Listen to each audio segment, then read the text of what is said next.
par nos amendements. Merci. Je vous remercie. La parole est à Monsieur Ahmed Lawedge pour le groupe du Rassemblement démocratique et social européen, avec 4 minutes d'intervention, chers collègues.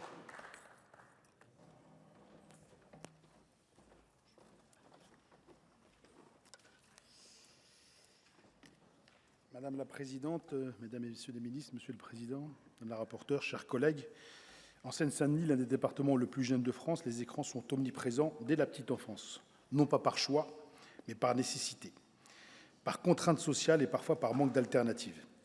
C'est précisément dans ces territoires que les effets d'une exposition non maîtrisée se font sentir plus tôt et plus durement. Car oui, mes chers collègues, les constats sont aujourd'hui bien étayés. Les travaux scientifiques convergent pour établir qu'une exposition intensive, précoce ou inadaptée peut altérer le développement cognitif et émotionnel des enfants, perturber les cycles de sommeil et fragiliser durablement les capacités d'attention et d'apprentissage. Les professionnels de santé observent aussi une augmentation continue des demandes de diagnostic et de prise en charge, dans un contexte où les structures médico-psychopédagogiques sont déjà fortement sollicitées. Cette situation est d'autant plus préoccupante que les usages numériques s'installent désormais très tôt dans un environnement technologique qui évolue plus rapidement que les capacités d'accompagnement des familles. À cet enjeu sanitaire s'ajoutent des risques sociaux et comportementaux désormais bien identifiés. Les plateformes numériques reposent sur des architectures de services et des mécanismes algorithmiques conçus pour maximiser l'engagement et prolonger le temps d'exposition. Cette logique favorise des usages répétitifs et difficilement maîtrisables, en particulier chez les mineurs exposés à des phénomènes de dépendance comportementale, de cyberharcèlement ou de contenus inadaptés. Dans ce contexte, la prévention ne peut reposer exclusivement sur les familles. Bien souvent, celles-ci ne maîtrisent ni la conception des services qu'elles utilisent, ni les mécanismes techniques qui structurent les usages.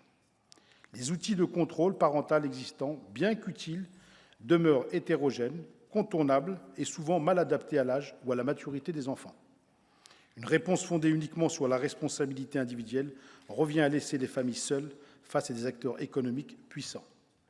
Le texte qui nous est proposé part donc d'un constat lucide. Il ne cherche pas à interdire ni à moraliser, mais à organiser une réponse publique plus cohérente. Le renforcement de la formation des professionnels constitue à cet égard un levier opérationnel essentiel. Il vise à améliorer les capacités de repérage des situations à risque et permet de mieux informer les familles sans créer des contraintes excessives. L'inscription de ces enjeux dans les projets éducatifs et les règlements intérieurs participe également à une meilleure lisibilité des règles d'usage et à une cohérence harmonisée des messages adressés aux enfants, aux parents et au personnel. Elle contribue à diffuser une culture partagée de prudence numérique, fondée sur l'accompagnement plutôt que sur l'interdiction systématique. L'information du public constitue enfin un axe structurant de la prévention. Le renforcement de la visibilité des messages, notamment les équipements numériques, vise à rééquilibrer une information aujourd'hui largement dominée par les discours commerciaux et à rappeler les enjeux sanitaires associés à certains usages. Pour conclure, ce texte ne saurait être considéré comme un aboutissement. Il constitue une étape utile en ce qui structure une politique de prévention et d'accompagnement aujourd'hui nécessaire, mais il appelle aussi à poursuivre la réflexion. La question de l'accès des mineurs à certains réseaux sociaux en fonction de l'âge devra être abordée dans un cadre national et européen cohérent.